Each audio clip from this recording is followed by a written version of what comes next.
Bonjour à tous. Est-ce que vous m'entendez? Antonia, Sébastien, est-ce que vous m'entendez? Parfaitement. Très bien. Alors, bonjour à tous. Je vous remercie d'avoir pris le temps de nous rejoindre dans ce webinaire qui est le dernier d'une série de 6 organisée par la Django Academy en partenariat avec la Fondation Jack Ma dans le cadre des Africa Business Heroes édition 2020. Donc, ce grand concours vise à financer à hauteur de 1,5 million d'euros les 10 meilleurs entrepreneurs africains de l'année. Donc, j'imagine que vous rêvez tous de devenir un des héros de l'édition 2020. Donc, si tel est le cas, vous êtes bel et bien au bon endroit. Donc, ce webinaire sera animé par moi-même. Je m'appelle Aïda Bougnan, je suis la directrice de Django en Côte d'Ivoire et également venture partner en charge du développement commercial de Django Capital. Donc, aujourd'hui, pour m'accompagner dans cette tâche, nous avons la chance d'avoir avec nous des femmes inspirantes qui portent fièrement un projet professionnel qui leur tient à cœur. Ce sont des entrepreneuses qui s'éclatent dans ce qu'elles font au quotidien. Elles sont Paula Audrey, qui est la fondatrice de l'agence Panelinko et aussi membre du jury de l'édition 2020. Nous avons également avec nous Kevin Kajirim-Pondou, qui est la cofondatrice de Uzuri KNY et aussi finaliste de l'édition 2019. Et Fatouma Taba, qui est la fondatrice et CEO de Django et managing partner de Django Capital. Elles auront l'occasion de se présenter tout à l'heure pendant leurs interventions respectives. Donc, avant de rentrer dans le vif du sujet, avant de démarrer le webinaire, on vous propose de visionner une vidéo pour découvrir ce qu'est le challenge Africa Business Heroes. Et donc, voilà. Donc, restez avec nous et on démarre la séance dès après la vidéo. Merci.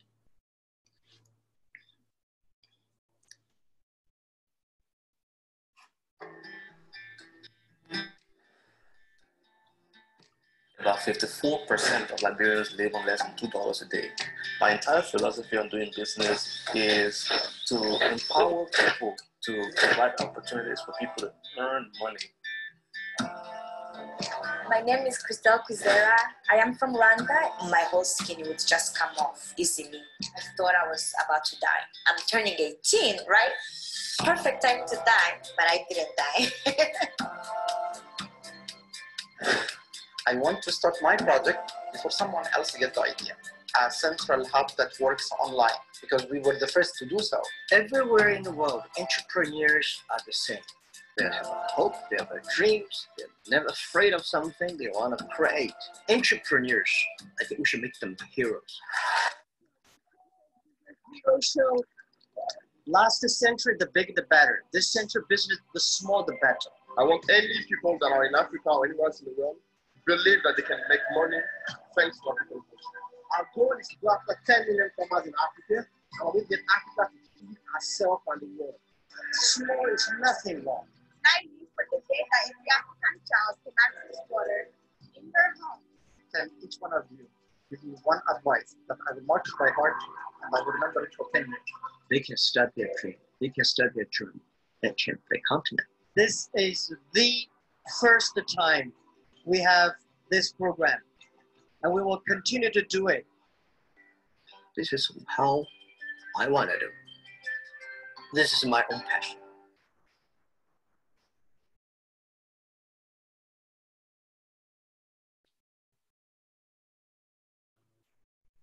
Super, merci beaucoup Sébastien. Alors, nous allons maintenant, avant de passer au sondage, nous allons maintenant faire intervenir Fatouma Taba, la CEO de Django et managing partner du Django Capital, qui va vous livrer des informations clés sur comment devenir un des Africa Business Heroes édition 2020. Elle ne pourra malheureusement pas rester avec nous jusqu'à la fin de ce webinaire parce qu'elle a un emploi de temps qui est un peu chargé aujourd'hui. Donc, elle a tenu quand même à honorer sa présence. Donc, je vais lui laisser la parole pour qu'elle puisse intervenir. Donc, bonjour Fatoumata, merci d'être parmi nous aujourd'hui. Donc, voilà, donc c'est à ton tour d'intervenir. Merci beaucoup Ayebobo. Bonjour à toutes et bonjour à tous. On est très content de vous avoir avec nous cet après-midi pour en comprendre davantage sur cette opportunité de devenir un des African Business Heroes. C'était très important pour moi d'être avec vous parce que derrière Django et derrière Django Capital surtout, il y a surtout ce constat d'entrepreneurs africains brillants, mais qui manquent de ressources, notamment de capital, clairement, pour aller répondre aux défis énormes auxquels notre continent est confronté. Et donc, c'était très important pour moi de pouvoir prendre le temps d'avoir un échange avec vous qui soit un peu hors des sentiers battus. Vous allez voir que le programme est très, très riche. Moi, j'ai beaucoup d'estime pour Ayebobo, qui, avant son arrivée chez Django, a été serial entrepreneur et a lancé 2 entreprises sociales à succès. Pour aussi Paola, qui nous a rejoint comme copanéliste et qui est une entrepreneure dans le secteur des médias de très, très grand talent. Bien sûr pour Kevin également, qui a été finaliste du concours l'an dernier, et je leur fais toute confiance sur leur capacité à vraiment décortiquer le parcours de candidature en vous donnant des conseils très précis. Ce que je voulais faire cependant, c'était prendre un petit peu de recul sur mon expérience d'entrepreneur, et donc en changeant de casquette, là, je ne vous parle plus comme investisseur, je vous parle comme entrepreneur, et partager avec vous peut-être 3 leçons qui vont être importantes pour ce concours. Django accompagne la Fondation Jack Ma et Alibaba Group sur cette initiative depuis 2 ans. On a d'autres partenariats en parallèle, mais il faut également savoir qu'on a accompagné des initiatives similaires, et je me suis retrouvée membre du jury de près d'une dizaine de concours de très grande envergure, que ce soit alors Orange, Poesam, le prix Orange Entrepreneur Social depuis près de 7 ans, MTN Entrepreneurship Challenge, l'AFD, etc. Et ce qui nous a frappé, c'est ce qui nous a aussi motivé à être partenaires, c'est vraiment la qualité, le calibre. Et c'est pour ça que c'était important pour moi de partager avec vous 3 conseils. Le premier conseil, il s'inscrit vraiment dans l'authenticité et dans la sincérité. C'est qu'en fait, derrière une motivation entrepreneuriale, il y a souvent un parcours de vie, un constat d'une opportunité. Cette opportunité, elle peut être exprimée comme un problème ou comme un besoin. Un problème, en général, c'est quelque chose qui vous empêche de dormir la nuit, vous, votre entourage, vos clients. Un besoin, en général, c'est un peu plus large, mais ça peut être tout aussi pressant. Et ce sont vraiment 2 éléments qui souvent s'inscrivent dans une trajectoire très, très personnelle.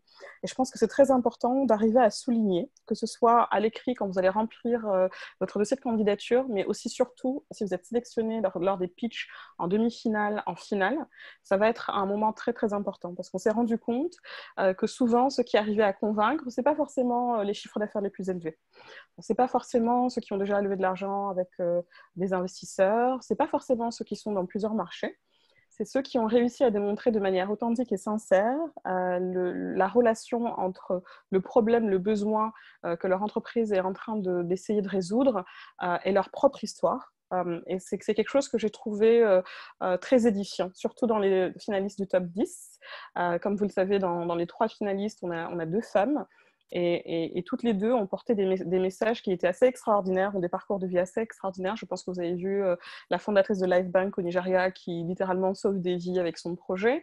Vous avez vu aussi la fondatrice Christelle au Rwanda, qui, elle, donne l'accès à l'eau, mais qui ça s'inscrit vraiment dans une trajectoire et dans une histoire personnelle très forte. En plus, elle a 18 ans, donc c'était une très, très belle histoire. Et c'est des choses qui peuvent et qui doivent vous inspirer, parce que ça ne rentre peut-être pas dans le champ binaire d'un chiffre à remplir dans une case, mais ça peut complètement faire la différence dans la capacité à toucher les membres du jury et vraiment à raisonner. Mon deuxième conseil pour vous, pour ce concours, c'est vraiment d'être aussi... de ne pas être timide dans votre capacité à démontrer votre résilience, pour plusieurs raisons.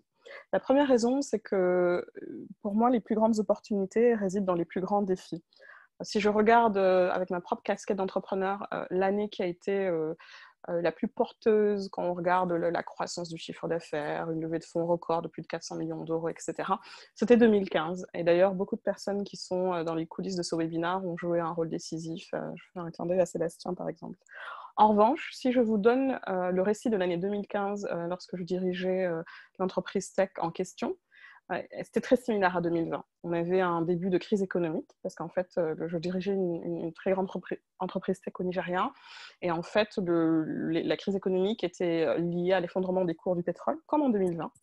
On avait une crise sanitaire, on avait Ebola en fait, et donc très similaire au coronavirus. Et on avait aussi une crise politique parce qu'il y avait des élections au Nigeria et il y a eu quasiment 1 mois de lockdown en mai.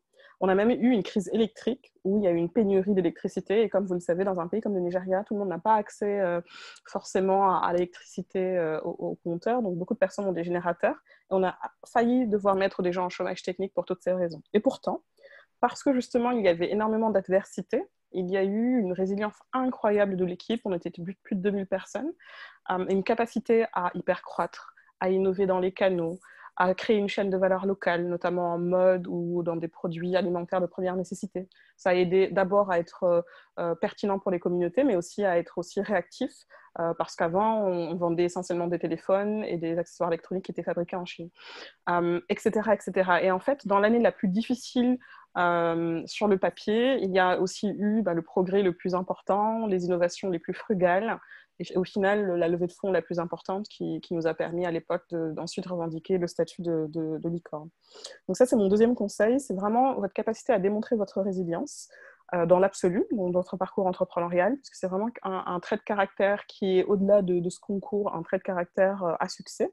Et n'hésitez pas aussi, si en plus votre initiative, votre start-up ou votre PME est en prise directe ou constitue un des éléments de réponse du coronavirus, parce que par exemple vous diffusez du contenu important, parce que par exemple vous êtes dans la santé, parce que par exemple vous faites de l'éducation, parce que par exemple vous avez un impact indirect, quel que soit, parce que par exemple vous avez continué à opérer, que vous avez continué à payer les salaires et à protéger les emplois sur le continent, donc que ce soit quelque chose de très direct ou indirect, je pense que c'est très très important d'avoir aussi cette capacité à démontrer la résilience et à lier votre activité lorsque c'est pertinent avec le contexte de crise que nous sommes en train de vivre. On sait que l'équipe de Jack Ma regarde ce sujet avec beaucoup d'attention et je suis certaine qu'il y aura de très belles histoires que vous serez capable de partager.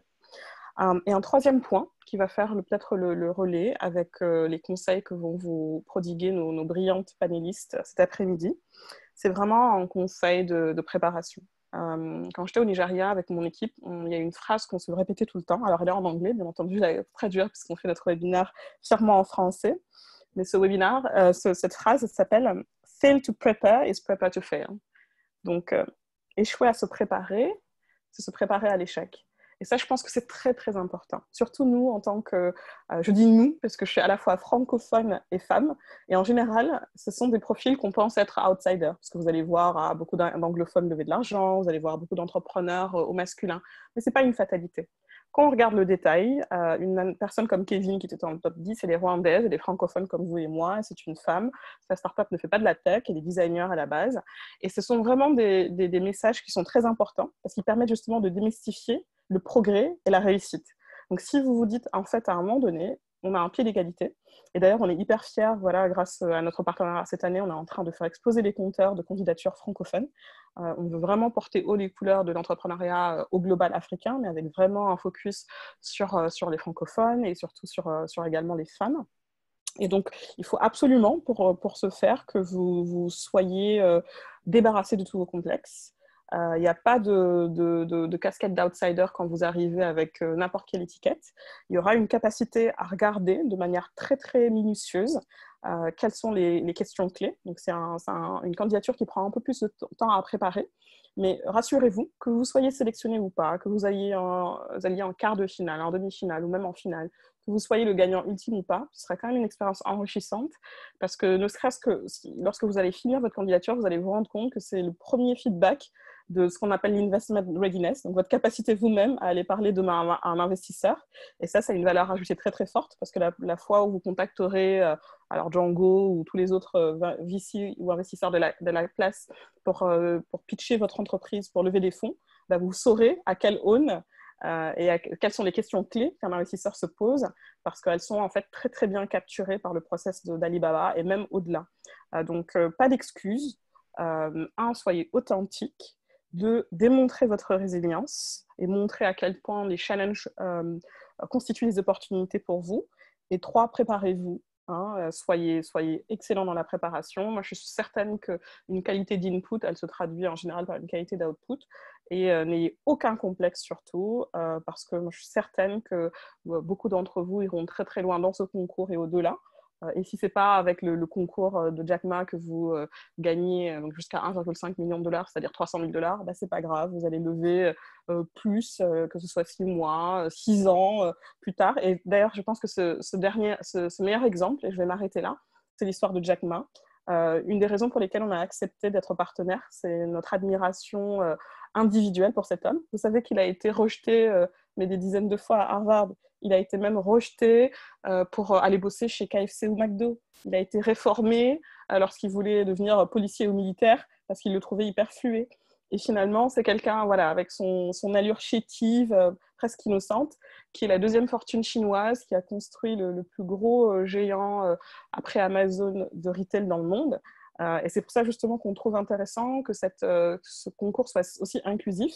On parle beaucoup de startups, et c'est vrai que Django investit en général dans les startups, mais là, c'est ouvert aussi aux PME. C'est pas grave si vous ne faites pas de la tech, il n'y a pas que la tech qui va voilà, changer l'avenir du continent africain. Et donc, voilà, soyez vraiment authentique et sincère, soyez vraiment résilient, et ensuite soyez prêts. Je vais m'arrêter là, et je vous souhaite un concours et une édition 2020 pleine de succès. Et j'adorerais regarder ensuite, parmi ceux qui ont assisté aux différents webinaires qu'on a menés depuis quelques semaines, où est-ce que vous êtes arrêté du parcours pour comprendre si cela vous a été utile. Je vous remercie. Merci Fatoumata pour ta brillante intervention. J'espère qu'ils ont tous écouté très attentivement et voilà, qu'ils vont leverage tes conseils pour pouvoir finaliser leur candidature. Comme tu le disais, même s'ils n'arrivent pas à la finale, même s'ils ne sont pas sélectionnés, quand même, c'est un très, très bon moyen de pouvoir s'auto-tester et de savoir où on en est aujourd'hui depuis que vous avez démarré, vous avez commencé à construire votre entreprise. Donc, maintenant, on va continuer. On va commencer par un petit sondage, ce qu'on aimerait bien savoir, où est-ce que si déjà vous avez commencé la procédure de candidature, donc c'est juste une question à répondre par un oui ou par un non. Donc, n'hésitez surtout pas à répondre au questionnaire, même si vous n'avez pas commencé, c'est pas grave, hein. Donc, voilà. Donc, ne soyez pas timide à répondre si vous avez commencé ou si vous n'avez pas commencé. Comme ça, au moins, ça nous permettra de savoir le pourcentage avant de démarrer. On va prendre encore quelques instants parce que les votes sont en train d'arriver.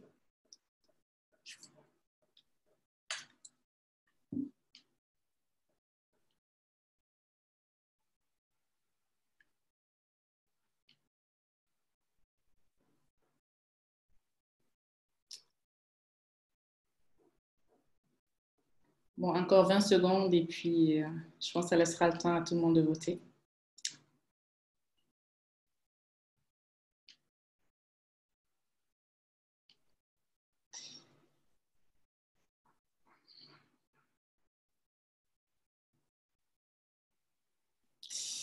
Ok, bien écoutez, on a 14 personnes qui ont répondu non. Donc, et c'est 4 personnes qui ont répondu oui. Donc, on a 70% des personnes qui ont voté qui n'ont pas encore démarré la candidature. Donc, écoutez, c'est pas grave. Donc, vous êtes bel et bien au bon endroit parce que ce webinaire a été organisé justement pour vous donner des conseils précieux pour pouvoir finaliser votre candidature. Donc, restez concentrés et suivez bien voilà, les conseils qu'on va vous délivrer tout au long de ce webinaire. Donc, avant de démarrer, je vais vous parler de Django brièvement pour ceux qui ne nous connaissent pas. Donc, je vais vous présenter Django rapidement avec nos activités. Donc, Django est une entreprise qui construit, accompagne la croissance et investit dans des champions panafricains du digital. Nous accompagnons des entrepreneurs qui leveragent la technologie pour massifier 3 impacts sur le continent. Donc, le premier impact est qu'on favorise l'accès aux consommateurs africains à des services, produits et contenus essentiels. Le deuxième impact est l'accélération de la croissance des PME et aux meilleures intégrations des chaînes de valeur internationales. Et le troisième impact est la création d'emplois durables chez les femmes et chez les jeunes.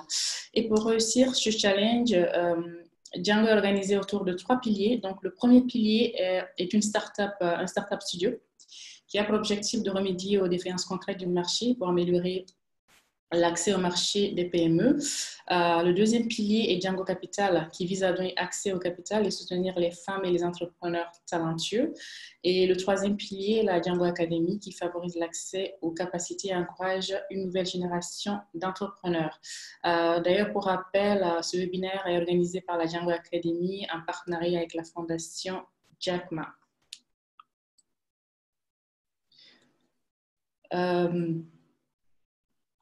Slide suivante. Merci. Donc, l'agenda de ce webinaire est articulé autour de 3 sujets. Donc, on va vous présenter l'ANPI, donc c'est l'African Entrepreneur Initiative, qui est l'initiative à succès de la Fondation Jack Ma. Ensuite, avec la contribution de nos panélistes, nous allons parcourir ensemble le formulaire de candidature pour expliquer les potentiels points bloquants que vous pouvez rencontrer afin que vous puissiez finaliser votre candidature.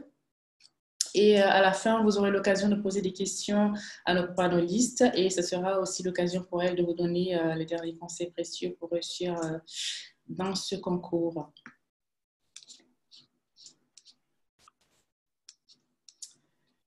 Donc ici, pour vous présenter aussi rapidement ce qui est l'African Entrepreneur Prize pour les gens qui se connectent, que c'est la première fois que vous connectez et que vous participez à un de nos webinaires, c'est un petit rappel.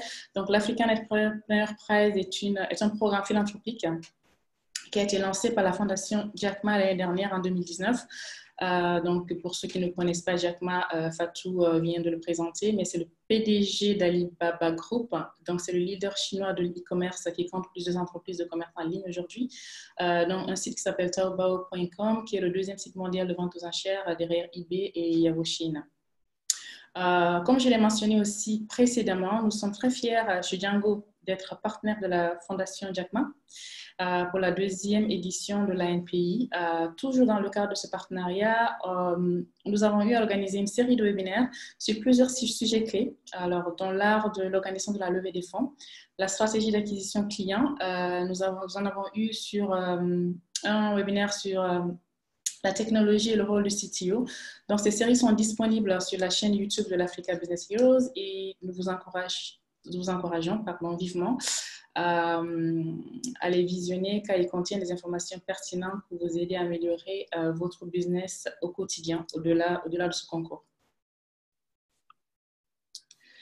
Voilà, donc l'ANPI s'est donné comme mission principale de renforcer l'écosystème entrepreneurial africain en permettant à des entrepreneurs brillants de gagner en visibilité, d'être accompagnés, d'être formés et d'avoir accès à des subventions.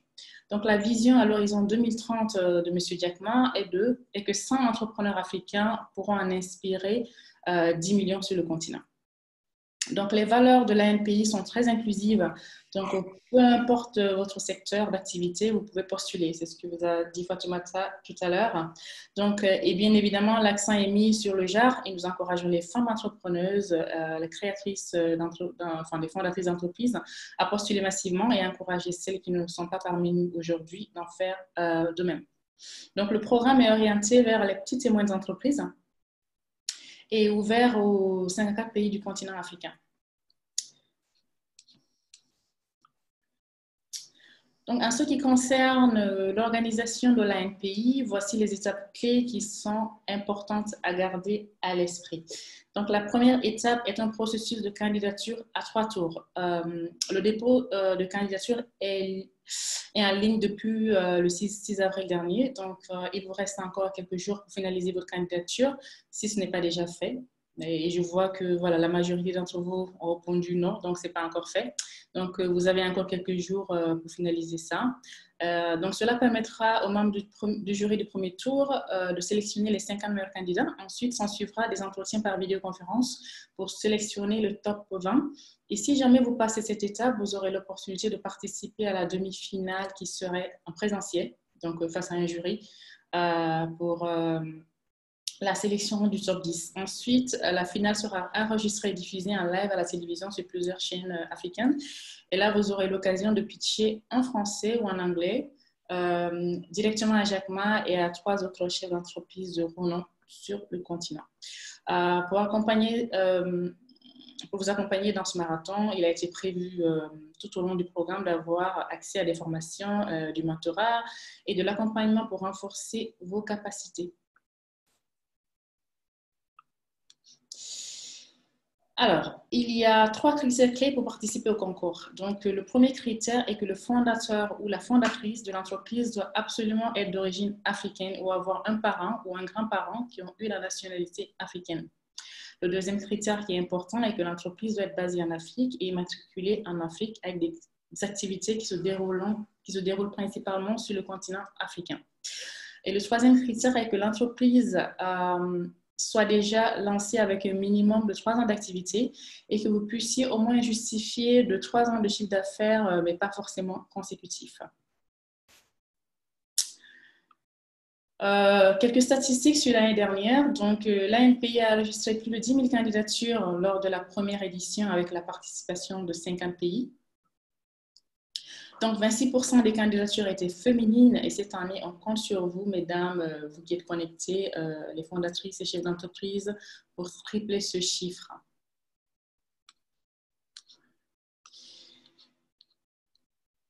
Donc, les membres du jury de l'édition 2019 étaient de renommée mondiale et comptaient des personnalités comme M. Saï, qui est le vice-président du groupe Alibaba, Madame Aosika, qui est la présidente de la First Bank au Nigeria, M. Jack Ma, qui est le fondateur du groupe Alibaba et de la fondation Jack Ma, et M. Strive Masiyuya, qui est le fondateur et président du groupe Econet.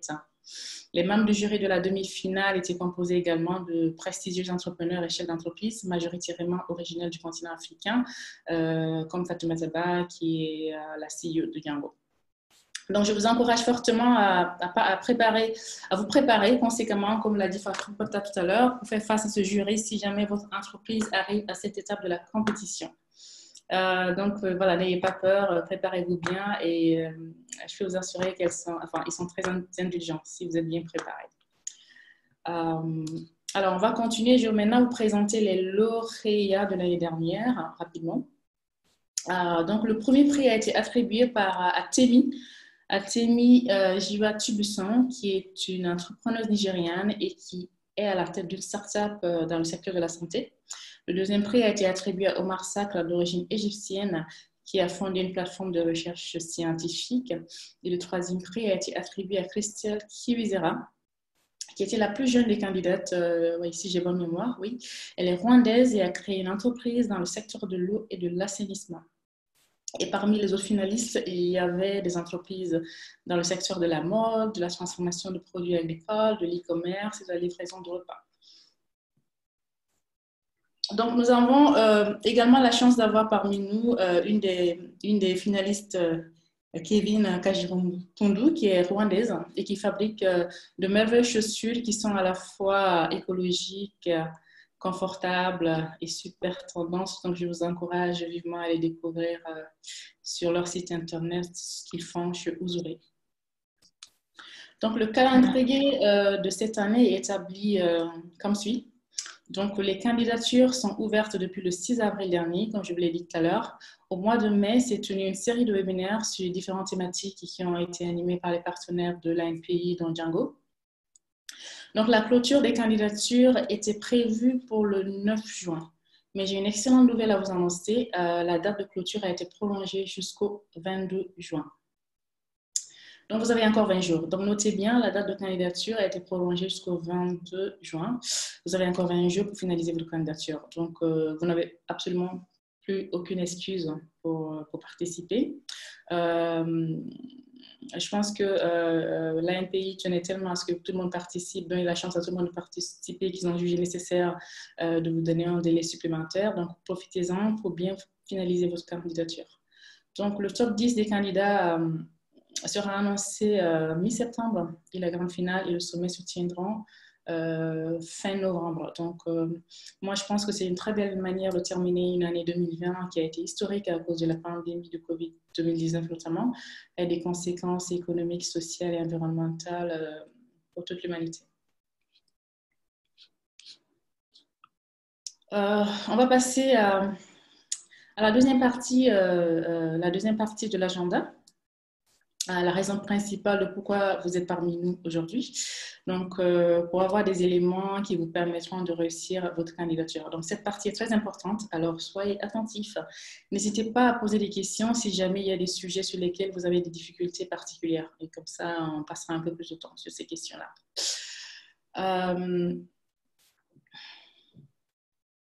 Voilà. Donc, la première partie du formulaire d'inscription est le contrôle d'éligibilité. Donc, comme je l'ai déjà évoqué plus haut, il faut que le fondateur de l'entreprise soit d'origine africaine, que votre entreprise soit immatriculée en Afrique, que vos principales activités soient basées sur le continent et que vous justifiez d'au moins 3 années de revenus, pas nécessairement consécutifs. Alors, un autre critère important que je n'avais pas mentionné c'est que vous avez besoin d'un référent. Donc, cette personne peut être un mentor, un ancien employeur, un ami proche ou un collègue. L'essentiel est qu'il croit en vous, en votre vision et en votre capacité d'exécution. Donc, pendant cette présentation, nous allons aborder les 5 parties clés du formulaire qui sont le profil du fondateur, le profil de l'entreprise, l'étude approfondie de l'entreprise, les prêts et distinctions que vous aurez reçus, si tel est le cas, et enfin la présentation vidéo que notre chère invitée Paula Audrey aura le plaisir de partager avec vous quelques bonnes pratiques de comment réussir cette étape importante. Voilà. Alors, on avance. Donc, notez qu'il y a également des guidelines à respecter pour aborder la candidature en toute confiance. Donc, le premier principe est que faites attention au ton, le langage que vous employez et le positionnement, parce qu'il faut que ça soit en phase avec les valeurs, c'est important que ce soit en phase avec les valeurs de l'AMPI. Le deuxième principe est qu'il est important d'être cohérent avec votre récit et de donner des exemples, le maximum d'exemples en fait, dès que possible tout au long de votre candidature. Il est également important de raconter votre propre histoire, Fatou l'a dit tout à l'heure. Donc, faites en sorte que la personne qui lira votre formulaire n'ait aucune difficulté de compréhension. Donc, exposez clairement le problème que vous traitez, la solution que vous apportez et des preuves solides que le client adhère bien à votre solution. Et le 5e principe est qu'il faut noter que la rédaction de la candidature est un processus itératif. Donc, un petit conseil ici, répondez d'abord aux questions qui sont très simples et ensuite prenez le temps de réfléchir aux questions difficiles. Demandez des retours positifs à plusieurs personnes de confiance de votre entourage pour améliorer votre récit et avant de finaliser votre candidature.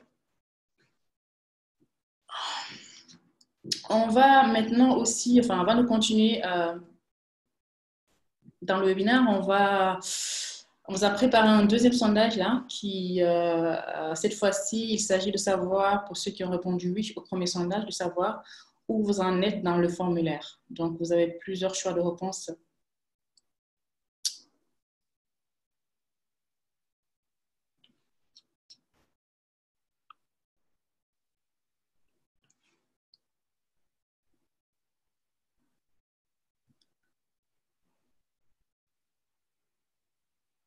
Donc, on vous laisse une petite minute pour pouvoir répondre.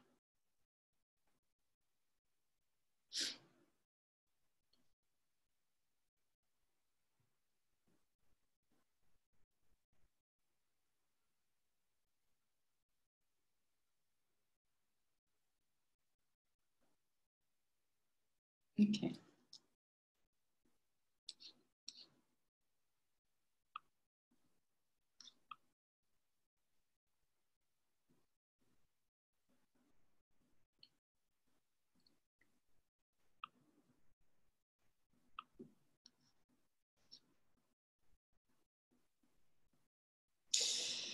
Ok, donc écoutez, voilà, on a les réponses. Donc, 12 personnes ont répondu qui n'ont pas commencé. Donc, 3 personnes sont à l'étape de la présentation du fondateur. Et on a seulement une personne qui est allée jusqu'à la fin, donc à la réalisation de la vidéo. Donc, écoutez, c'est très bien. Donc, on va continuer la présentation, s'il vous plaît. Merci d'avoir répondu.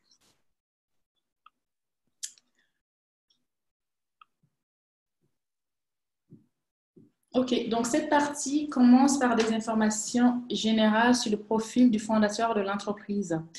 Donc ici, je vais vous donner quelques astuces. Ce serait du guide de candidature que vous retrouverez sur le site de l'AMPI à la fin de ce webinaire. Donc, ça commence très fort car vous devez donner une version tuteur de votre biographie. Donc, vous avez droit à 160 caractères et pas un point de plus. Donc, ce n'est pas beaucoup de place pour dire au monde combien de fois vous êtes génial et que vous aimez la mode et le café comme moi. Donc, voilà, ne vous perdez pas trop de temps ici, focalisez-vous et réfléchissez bien à une bio qui accroche et qui donne envie d'en savoir plus sur votre entreprise. Donc, c'est très, très important. Ensuite, il faudra répondre à la question « Pourquoi vous ?»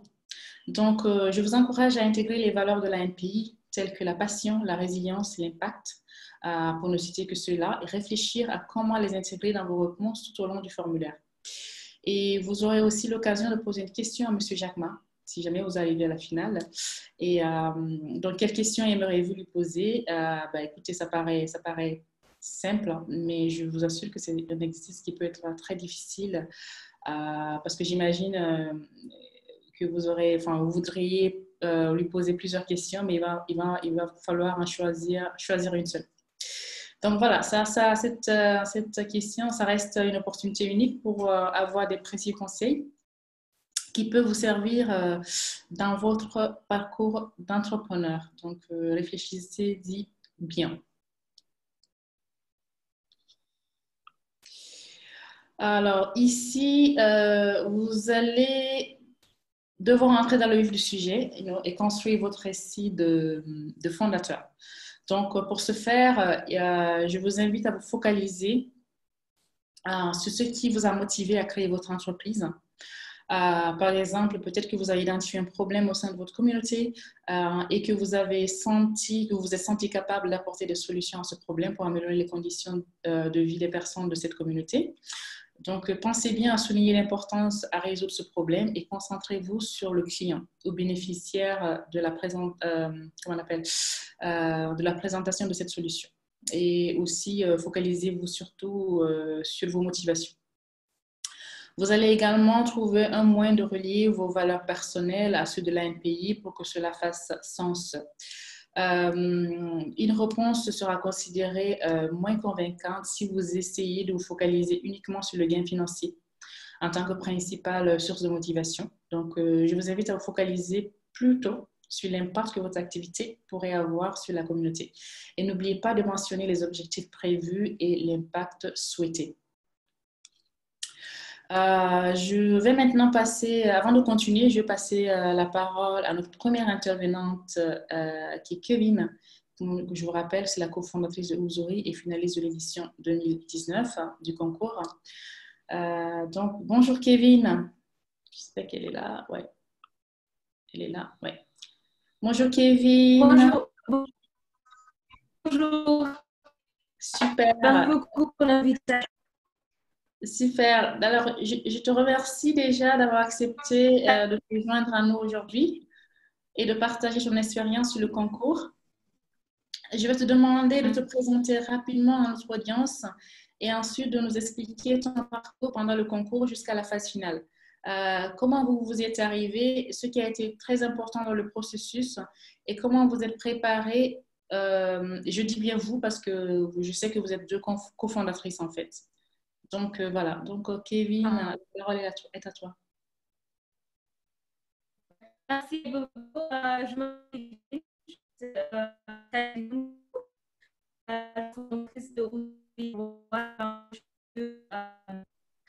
de l'environnement.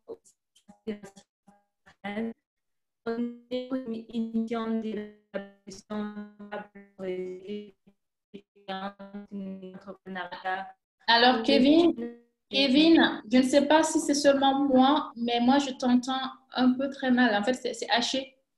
Ta voix, elle est un peu hachée. Je ne sais pas si c'est moi ou si c'est pour tout le monde. Il y a un petit souci technique, en effet. Oui. Problème de liaison, je pense.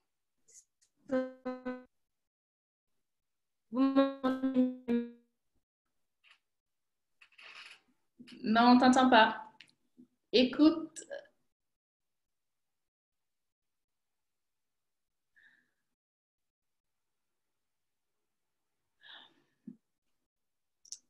On ne t'entend pas, donc ce que je propose, c'est qu'on avance dans la présentation et ensuite on reviendra à Kevin pour lui poser la question pour voir si ça... Enfin, si ça va mieux, sa connexion va mieux. Donc, nous allons passer à la deuxième partie qui est la présentation du profil de l'entreprise. Donc,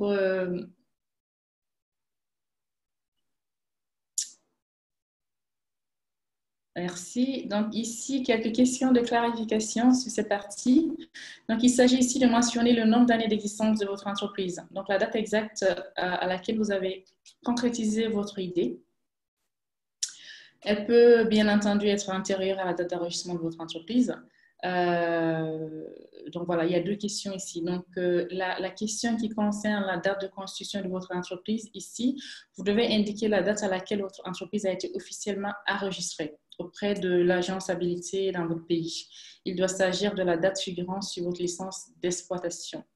Le pays dans lequel l'entreprise exerce ses principales activités, cela veut dire le pays où votre entreprise dispose de la majorité de son personnel, de ses équipements et également de ses clients.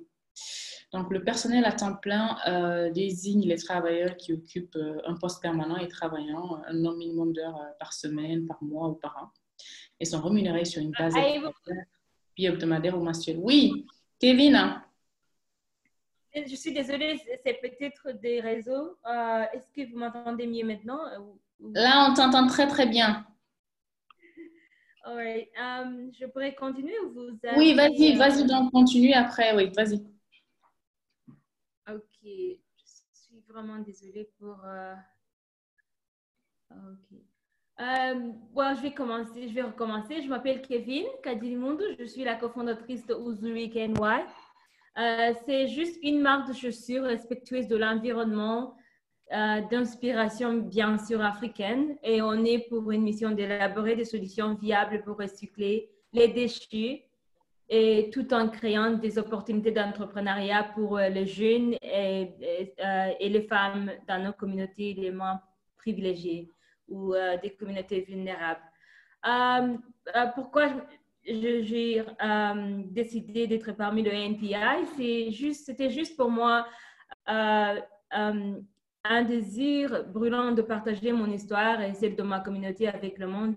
Et j'ai pu le faire parce que j'ai pu le partager avec pas seulement Jack, mais aussi Fatou, mais aussi Bethlehem, l'une des juges aussi qui est une entrepreneur africaine.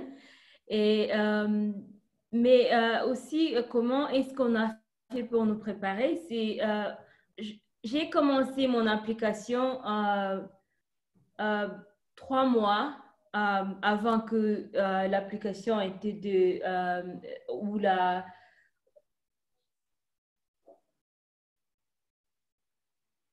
Allô, Kevin, tu es là?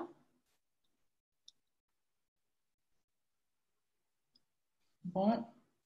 On s'est dit, on doit commencer maintenant pour aussi raconter notre histoire d'une façon que tout le monde pourrait la comprendre ou convaincre tout le monde que ce que nous avions fait, nous sommes en train de faire était vraiment intéressant. Et pendant ces temps, je dirais que nous avons 2 solutions qu'on crée dans notre entreprise. Et nous ressemblons bien sûr les compétences et les technologies stables que nous avons apprises et nous les transférons aux jeunes, ce qui augmente leur chance de trouver un emploi ou même de créer de petites entreprises. Jusqu'à présent, plus de 1000 personnes ont été formées. Au moins 10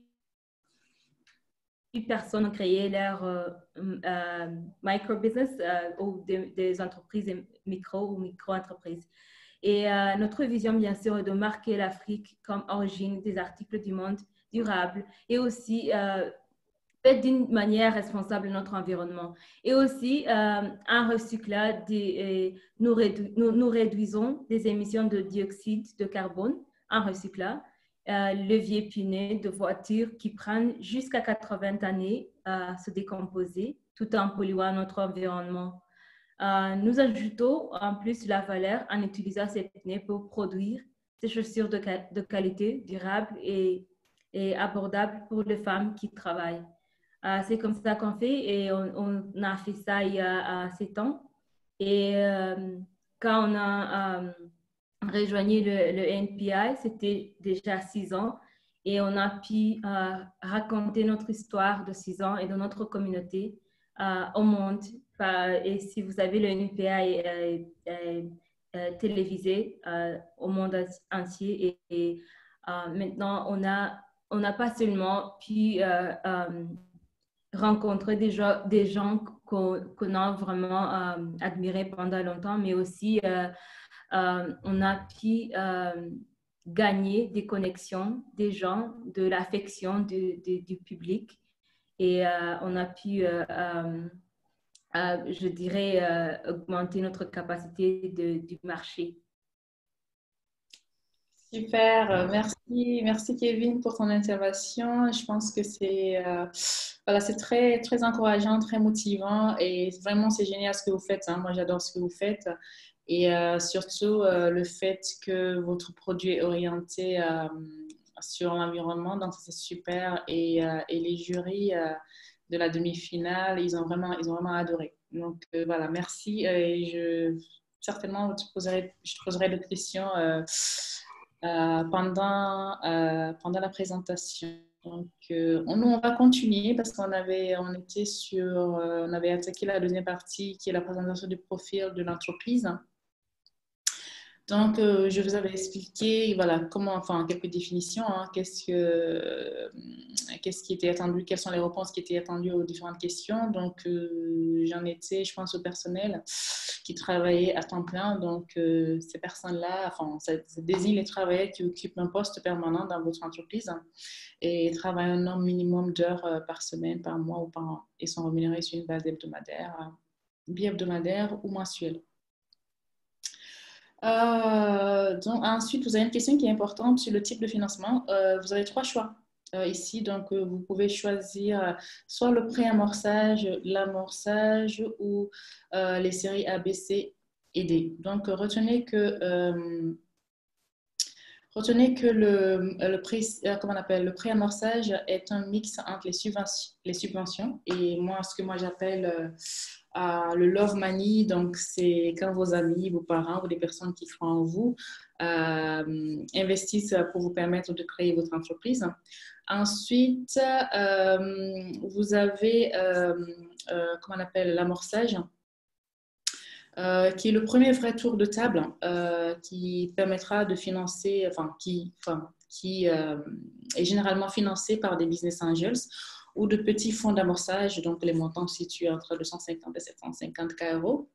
Et la série A est le second tour de table pour rendre votre business cette fois-ci scalable et de s'orienter vers une rentabilité.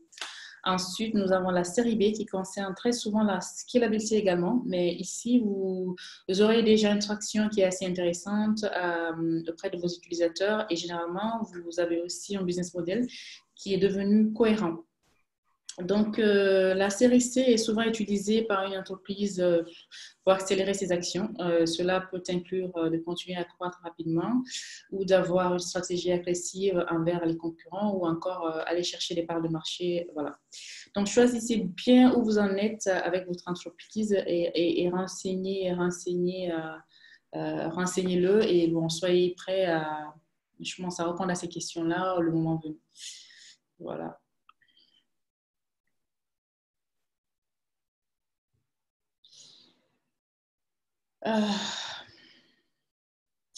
Donc, on va passer à la troisième partie de la présentation qui est l'étude approfondie de l'entreprise.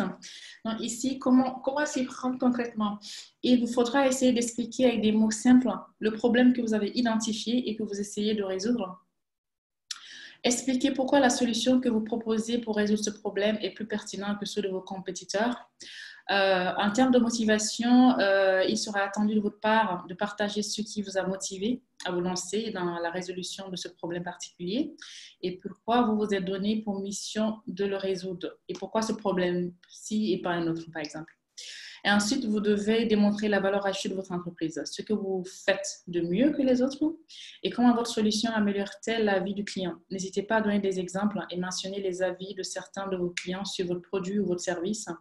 Et car vos clients, voilà, vos clients sont vraiment vos meilleurs ambassadeurs. Donc, n'hésitez surtout pas à donner des exemples concrets et des retours positifs de votre produit, de votre service, de vos clients.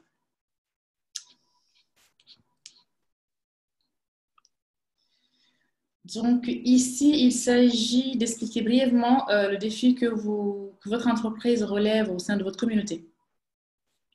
Donc, il vous faudra arriver à poser clairement la nature du problème. Par exemple, la défaillance sur le marché et vous avez identifié un problème d'une grande ampleur ou encore les personnes affectées par ce problème. Il peut s'agir d'un échec que vous avez observé comme une défaillance dans le système ou une chaîne de valeur particulière ou d'un problème social entraînant des conséquences négatives. En revanche, si vous ne savez pas pourquoi le problème doit être résolu et ce qui se passera si le problème n'est pas résolu, si vous manquez le détail précis qui permet de saisir les aspects clés du problème et si vous n'indiquez pas clairement une opportunité qui se situe dans le cadre du défi, alors votre réponse peut être considérée comme non convaincante. Kevin, je veux également te redonner la parole ici pour que tu nous expliques brièvement comment vous avez abordé cette question chez Uzuri. Si tu peux nous expliquer, Kevin, quel problème vous avez essayé de résoudre chez Uzuri et comment votre entreprise résout-elle ce problème au quotidien? Je sais que tu l'as abordé tout à l'heure, mais si tu peux nous donner un peu plus de détails. Merci. Bien sûr. Chez nous, à Uzuri, on a identifié des problèmes. Il y a le manque de l'emploi parmi des jeunes et des femmes. Mais il y a aussi des vieux pneus de voitures qui prennent jusqu'à 80 années à décomposer tout en polluant notre environnement. Et nous avons décidé de créer des moyens de réduire les émissions causées par ces pneus, mais en créant bien sûr des chaussures durables, ce qu'on appelle en anglais sustainable, et aussi de qualité pour notre marché ou nos clients, qui sont des femmes ou des femmes qui travaillent. Et quand on a commencé à faire des chaussures, on s'est demandé, mais pourquoi pas partager cette connaissance avec des jeunes qui ne peuvent pas avoir des emplois. Alors, nous rassemblons toutes les compétences, toutes les technologies que nous avons apprises et nous les transférons aux jeunes. Ça augmente leur chance de trouver un emploi. Et maintenant, plus de 1000 jeunes ont été formés et au moins parmi eux, il y a 10 personnes qui ont pu créer leur micro-entreprise. Et aussi, nous voulons continuer à le faire, pas seulement au Rwanda, mais aussi en Afrique entière, parce que le problème est déjà là et ça doit être résolu d'une façon ou d'une autre. Super, merci Kevin. Alors, on va passer à la slide suivante. Merci Kevin d'avoir apporté des réponses qui pourront aider nos candidats à répondre à cette question qui est très importante. Donc, il faut vraiment réussir à synthétiser clairement le pourquoi vous avez créé votre entreprise et le problème que vous avez identifié et comment vous y prenez pour résoudre ce problème. Donc, pour rajouter quelques mots ici sur l'observation de Kevin, pensez à démontrer que votre solution, elle marche. En fait, et vous allez essayer de faire un lien avec le problème décrit dans la question précédente qui est pour que vous puissiez vraiment avoir un récit cohérent. Oui, un récit cohérent. Donc, il faut bien lier ces deux réponses-là, le pourquoi vous avez créé votre entreprise et le problème que vous avez identifié et qu'est-ce que vous faites quelles sont les solutions que vous apportez pour résoudre ce problème. Voilà, ici, la question est sur la taille de votre marché. Donc, comment calculer la taille de votre marché cible sur la base d'études de marché reconnues ou d'hypothèses? Donc, cette question peut être considérée Comme l'une des plus difficiles, il faudra arriver à calculer la taille de votre marché cible sur la base d'études reconnues et d'hypothèses concrètes. Donc, il sera attendu de votre part que vous fournissiez des chiffres qui sont corroborés par des hypothèses logiques et des statistiques ou encore des estimations. Donc, je vous invite à vous appuyer ici sur des données de recensement ou des données de substitution pour identifier le nombre estimé d'utilisateurs potentiels sur votre marché.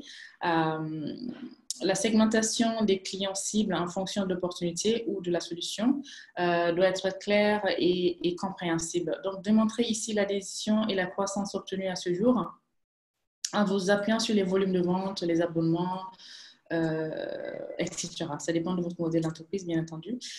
Et utiliser un calcul de base adapté à votre business model. Par exemple, le revenu moyen par utilisateur multiplié par le nombre total de clients potentiels ou réels.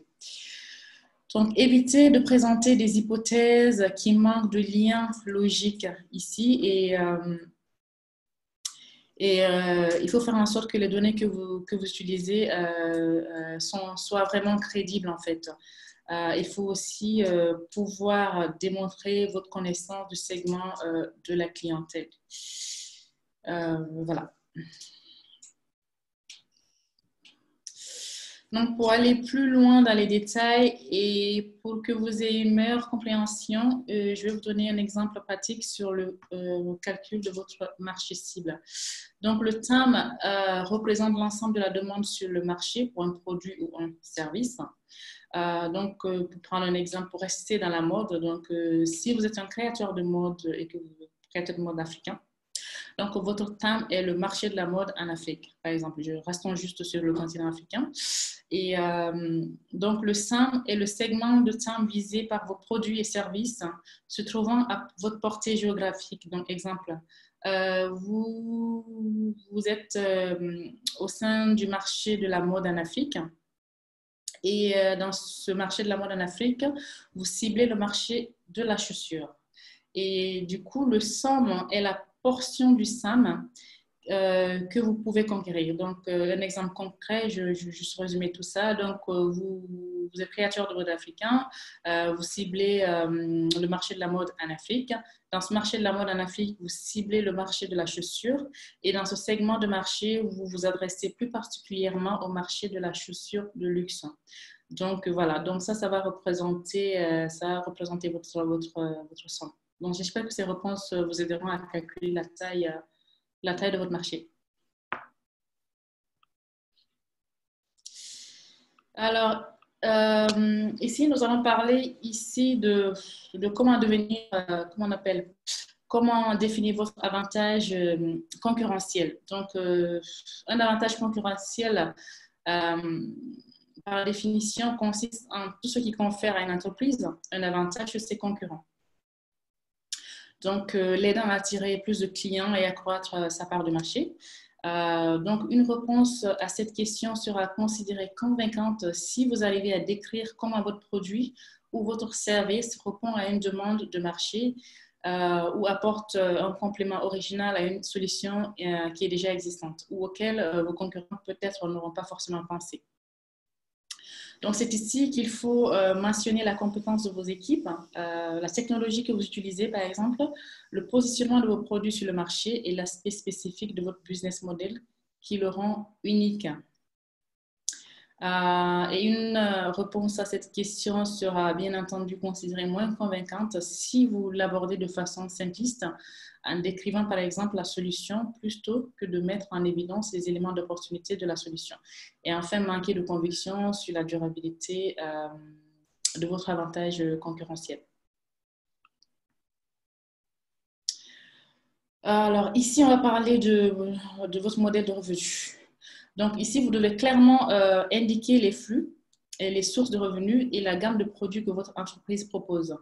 Articuler très bien la structure de recettes, par exemple, est-elle récurrente ou est-ce qu'elle est ponctuelle?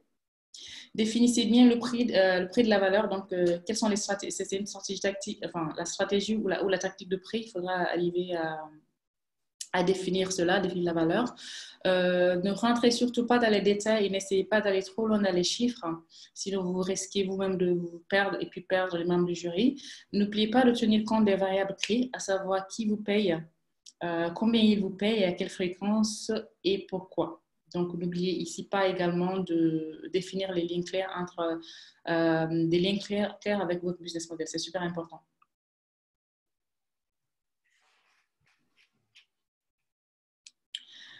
Alors, ici, pour formuler une réponse convaincante à vos besoins urgents en termes de ressources humaines, qui est une question aussi très, très importante.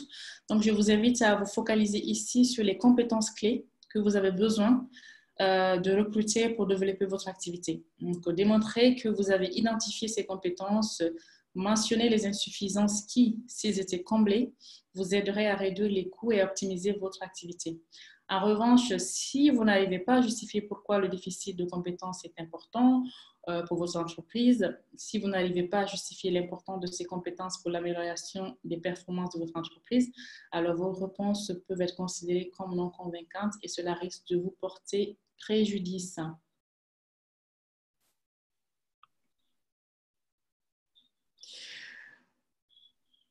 Alors ici, la question à laquelle nous essayons de répondre est quel impact pensez-vous que votre entreprise crée actuellement dans votre communauté? Donc ici, soyez très vigilants car, pour rappel, l'impact est l'une des valeurs de l'ANPI. Donc, réfléchissez bien à comment vous allez aborder cette question. Il sera important que votre réponse soit cohérente avec la réponse que vous avez apportée à la question pourquoi avez-vous créé votre entreprise à la base.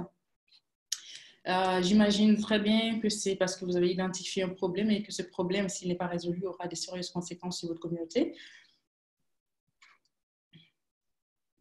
Pardon. Expliquez aussi ici comment votre business transforme directement ou indirectement une condition existante. Donc, les aspects spécifiques de votre entreprise qui ont aussi un impact direct ou indirect, par exemple, la manière dont le produit est fabriqué. Pour vous donner un exemple concret, chez Uzuri, ils sont spécialisés dans le recyclage des pneus usés, dans la fabrication des chaussures, donc ce qui a un impact direct sur l'environnement. Donc, évitez ici d'être vague dans vos réponses et de citer un impact qui ne changera pas fondamentalement le contexte dans lequel vous évoluez.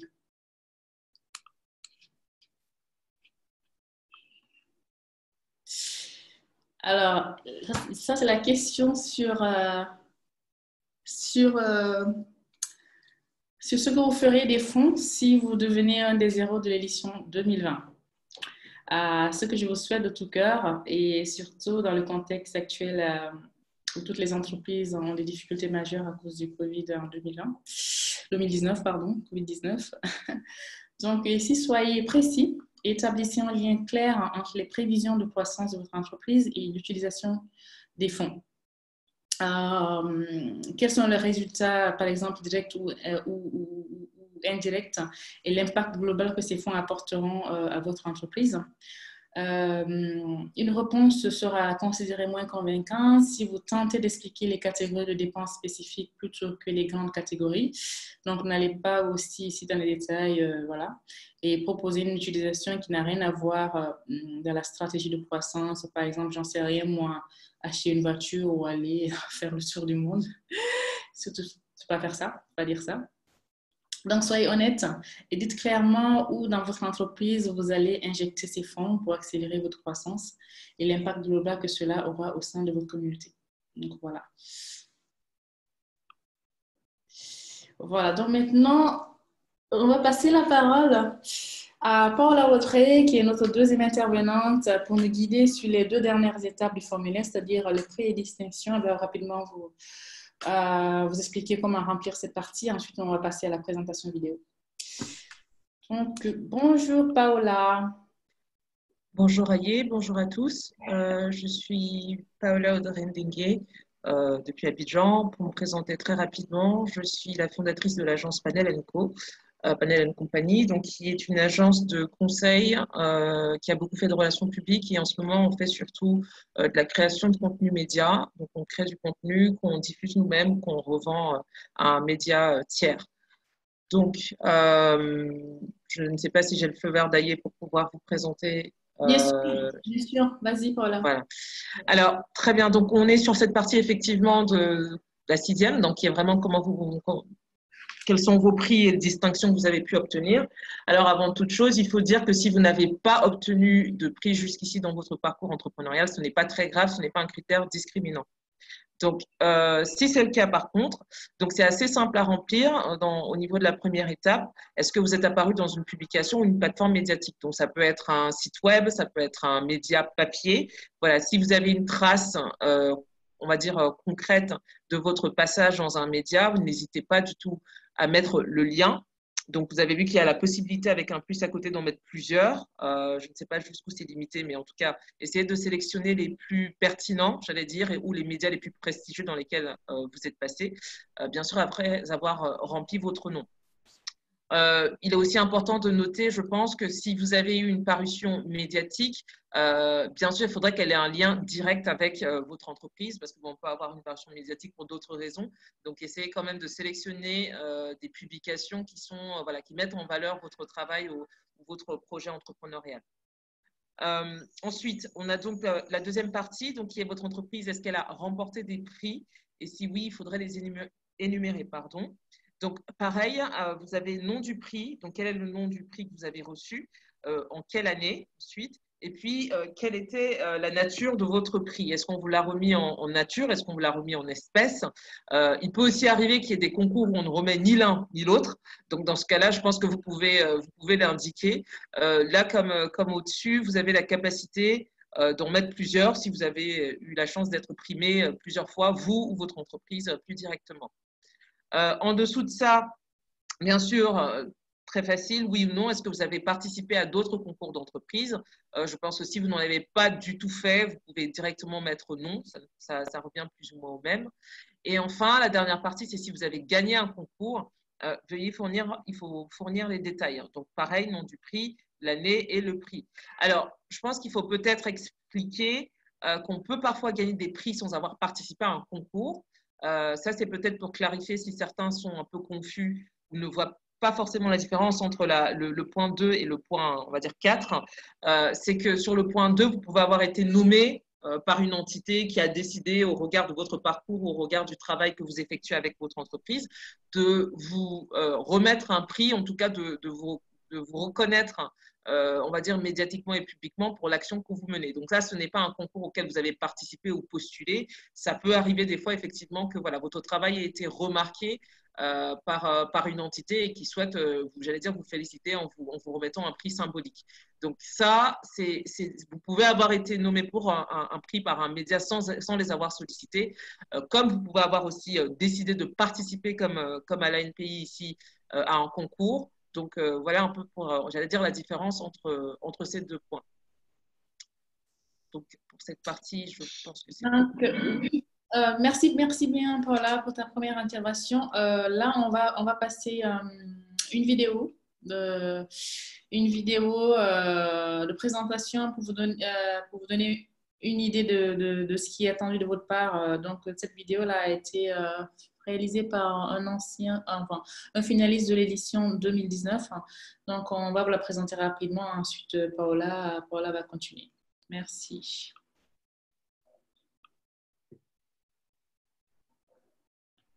Hi, my name is Ayo, and I'm co-founder of Tribe Agric. At Tribe Agric, we build technology to help farmers access finance, best practice to basically triple their yield, and access the market and harvest. We've been operational since June of 2017, and between then and now, we've worked with 11,000 farmers across 12 states in Nigeria. We're a team of 22 people, and we're excited about the opportunities technology to self-program agriculture. I'm super excited to be applying for this program because of the opportunity given to learn and network, and then also transfer that knowledge to Nigeria, especially in northern Nigeria where we're based, and there's massive need for entrepreneurs to build their skills. Hello, good morning. This is Faye from Tribe Agric. How may I be of help today? My name is Faye. I've been working for Tribe Agric for 2 years now. Today's my 2-year anniversary. And it's been awesome, educative, challenging. There's a need for it to grow as the company is growing. I can remember our very first farm. We're very excited to see the response from people. And I was like the only staff then. And when it sold out, I felt very fulfilled to have our farms open and have it sold out. And that's because we have amazing people who support us. And today, as I celebrate my 2 years with Tribe Agric, I also celebrate each and every one of our subscribers. Thank you for your time with us, your suggestions, your support. We have amazing customers, I would say. So yes, these 2 years is not just for Faith alone, it's also for you. I'm celebrating you personally. Please, could you tell us your name and a bit about yourself? My name is Ronke. I'm an accountant and I work in civil service. How did you hear about Tribe Agric, Ronke? I was on Twitter and I saw an organization offering similar service to Tribe Agric, so I did my research and Tribe Agric came up and they were offering slightly higher returns than the original organization I found. So I did my research and then decided to farm with Tribe Agric. What do you feel was the best part about funding a farm with Tribe Agric? The regular updates about the farm. It was good to know when chicks were bought, when we were hatched and all of that. The progress reports was good. And then the fact that I got my money when I was supposed to get it without having to call anybody or stories. Okay, would you recommend Tribe to anyone? And if you would, why would you? Yes, I will totally recommend Tribe to friends and family because it's a good way to, tie down money you're not using, and also you're helping some farmers out there with funds that they do not have. Thank you very much for taking it.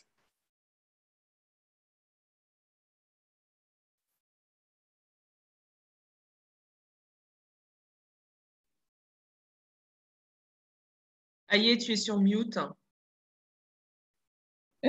Merci, excusez-moi. Alors, Paula, la parole est à toi pour nous expliquer, donner des tips à nos candidats de comment réussir la présentation vidéo. Alors, comment réussir sa présentation vidéo? Il y a plusieurs points, j'allais dire, à évoquer. Bien évidemment, il faut d'abord que vous nous disiez qui vous êtes et que vous donniez un aperçu de votre entreprise. Donc, l'idée, grosso modo, c'est de matérialiser dans une vidéo ce que vous avez, on va dire, détaillé dans les slides précédentes. Donc, il y a plusieurs points qu'on peut citer. La présentation, déjà, doit être brève. Donc, vraiment, ne vous perdez pas dans une très, très longue présentation qui rentrerait dans énormément de détails depuis le premier jour jusque maintenant. Je pense que vous pouvez aller sur vraiment les grandes lignes et essayer de vous entraîner même avant d'enregistrer à pouvoir présenter votre entreprise en 30 secondes. Il faudrait que ce soit possible, et que vous ayez la capacité de le faire. Comme ça vous amène à vous concentrer sur quels sont les mots-clés pour définir votre entreprise, comment vous arrivez à spécifier votre champ d'intervention, votre secteur. Et il faudrait qu'on arrive à comprendre ça en 30 secondes. Donc, c'est très important. Et donc, vous pouvez travailler dessus avant d'enregistrer votre vidéo. Bien évidemment, il faut aussi, dans un deuxième temps, au moins avoir quelqu'un de votre entreprise avec vous.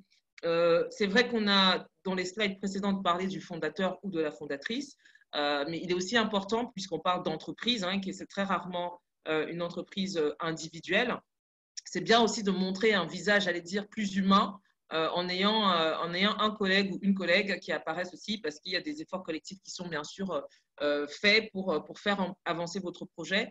Donc, pareil, même chose, il faudrait que la personne non seulement apparaisse, mais il faudrait qu'elle puisse au moins dire quelques mots, que vous puissiez au moins la présenter. Si ce n'est à l'écrit, on va dire en termes de légende, à la caméra, la personne elle-même peut se présenter en disant qui elle est et ce qu'elle fait pour l'entreprise. Donc, c'est aussi important de travailler sur ce point-là.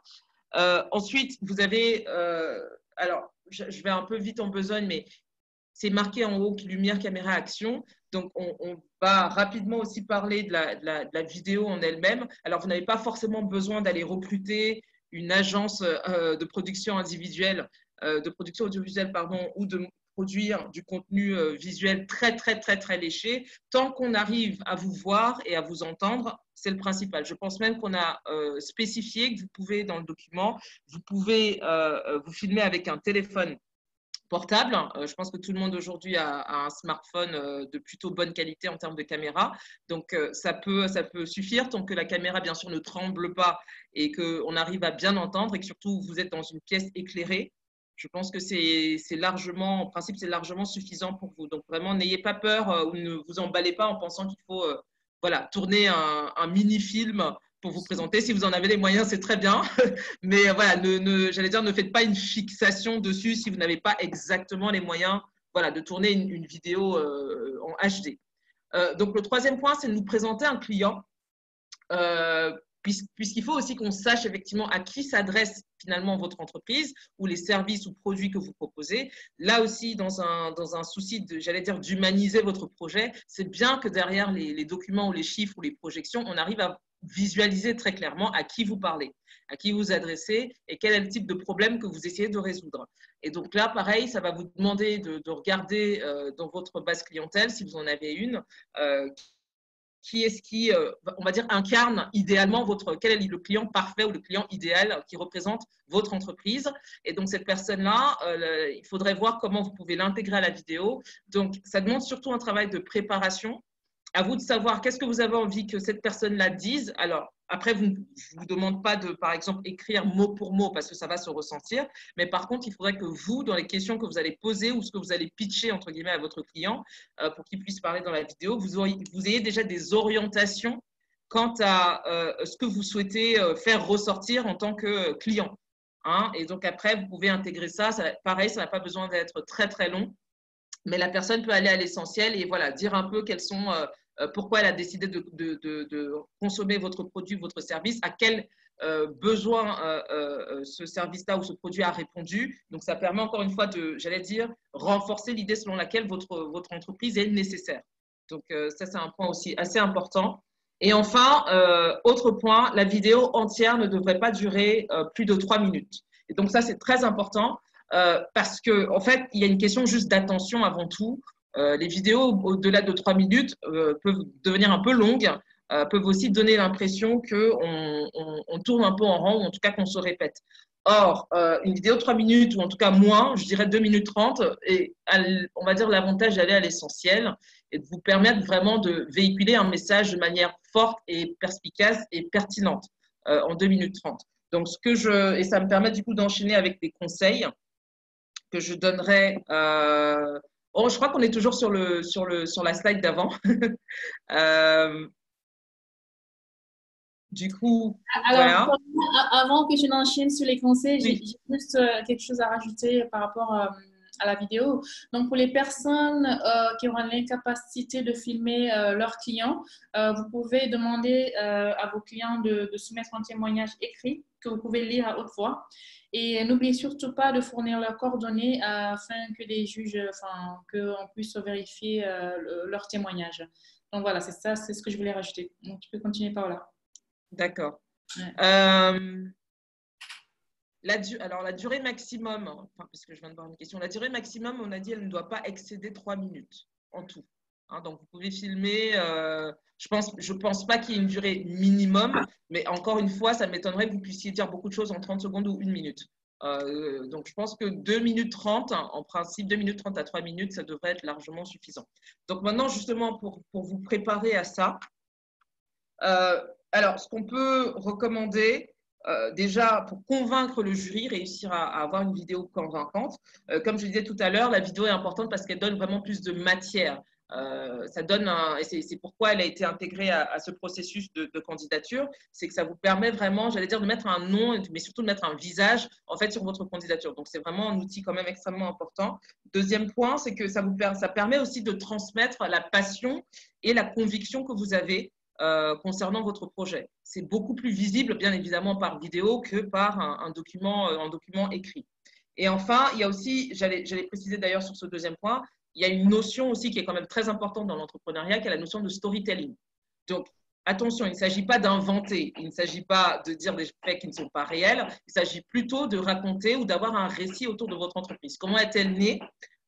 Qu'est-ce qui a poussé à ce que vous la créiez? Quelle est l'histoire originale et fondamentale qui vous a poussé à monter votre entreprise? Et ensuite, comment cette histoire-là, finalement, comment elle se traduit quasiment au quotidien dans la gestion de votre entreprise? Quelles sont les valeurs auxquelles vous tenez et quelles sont les valeurs que vous défendez avec votre entreprise? Donc, le storytelling est quand même relativement important. Et ça, à mon avis, la vidéo aussi est un outil pour le démontrer. Et donc, en dernier point, et ce sera effectivement la qualité de la vidéo. Donc, de toute façon, j'en ai parlé, comme j'ai dit, on ne vous demande pas, je pense, de faire une vidéo en 4K en qualité extrême haute définition, mais il faut au moins que l'on puisse vous voir, vous entendre et que la lumière est toujours très importante pour les vidéos, que la lumière soit bonne. Donc, vous pouvez décider éventuellement de le faire en lumière naturelle, donc en extérieur, mais dans ce cas-là, faites attention au son si vous voulez vraiment qu'on ait avoir un bon rendu. Et maintenant, donc, sur la partie concernant les conseils clés, ou du moins les do et les don't, bon, j'en ai pas énormément parce que je pense qu'on en a. Le point que j'évoquerais, c'est ayez un ton convaincant quand vous parlez, parce que c'est vrai qu'on peut avoir certaines personnes peuvent être intimidées par la caméra. Donc, ayez un ton vraiment très convaincant quand vous parlez, qu'on ait l'impression vraiment que vous êtes vraiment persuadé par ce que vous dites vous-même, parce que si vous l'êtes, eh bien, ça va être, j'allais dire, contagieux. Les gens qui vous regardent aussi pourront être, j'allais dire, convaincus par ce que vous dites. Deuxièmement, ayez une diction qui soit lente mais précise. Enfin, là, je veux dire, il y a pas mal de gens. Moi, par exemple, je parle très vite, donc je dois parfois me rappeler à moi-même de ralentir pour être beaucoup plus audible. Donc, vous aussi, c'est l'avantage de ne pas, on va dire, tourner votre vidéo en direct, c'est que vous avez la capacité de la tourner, de la préparer, vous réécouter et de la retourner s'il faut. Donc, il faut qu'on puisse vous entendre lentement, en tout cas, vous ayez une diction qui soit précise, qu'on entende bien ce que vous dites et quand vous le dites. En 3, c'est encore une fois d'aller à l'essentiel. D'accord? Donc, vraiment, il faut que la vidéo soit courte mais captivante. Il faudrait vraiment que vous réussissiez, j'allais dire, à tirer quelle est l'essence même de votre entreprise. Si vous avez un temps limité, comment vous en parlez? Et c'est un exercice qui est intéressant parce que tout au long de votre vie d'entrepreneur, vous allez passer votre temps à pitcher. C'est-à-dire que vraiment, vous allez parfois croiser des gens très importants qui n'ont pas forcément le temps, mais à qui vous devez expliquer la pertinence de votre entreprise en 2 minutes. Donc, c'est un exercice, même au-delà de ce concours, qui est très important pour vous. Donc, il faut vraiment réussir à parler de vous et parler de votre entreprise dans un temps relativement réduit. Et donc, alors, comment on fait tout ça? Et c'est mon dernier point, parce qu'il me sert aussi, même moi au quotidien, puisque je fais de la production de contenu, c'est très important d'écrire le script de votre vidéo. C'est, j'allais dire, 50 à 60% du travail. Donc, écrire un script, grosso modo, c'est un peu écrire ce que vous allez dire, comment la vidéo va être tournée, à quel moment telle personne intervient, etc. Donc, c'est vraiment une feuille de route. C'est un peu des guidelines sur à quoi va ressembler votre vidéo. Et en fait, une fois que vous avez vraiment bien travaillé cette partie-là en amont, finalement, si vous filmez, ce sera moins difficile même pour vous de le faire parce que vous aurez une orientation assez claire de ce que vous voulez et surtout ce que vous attendez en termes de rendu final.